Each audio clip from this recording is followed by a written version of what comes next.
বৈষম্য বিরোধী ছাত্র আন্দোলনে হামলা ও সহিংসতার ঘটনায় কিশোরগঞ্জের সাবেক রাষ্ট্রপতি আব্দুল হামিদের বিরুদ্ধে প্রথম মামলা করা হয়েছে।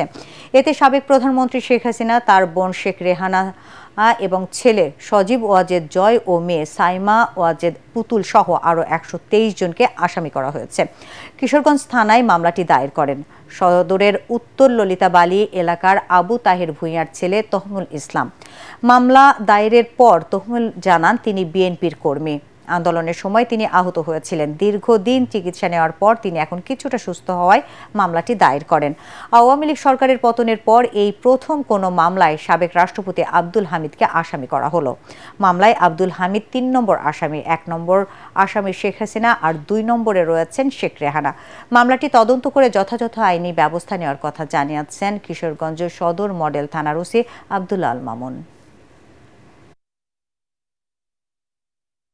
তৈমুল ইসলাম যে ৪ই আগস্ট আহত হয়। আহত হওয়ার প্রেক্ষিতে সে গত ১৪ তারিখে ১৪/১/২০২৫ তারিখে একটি এজাহার দায় করে। এজাহার দায় করার পরে একটি নিয়মিত মামলা রুজু হয়। মামলাটি তদন্তাধীন।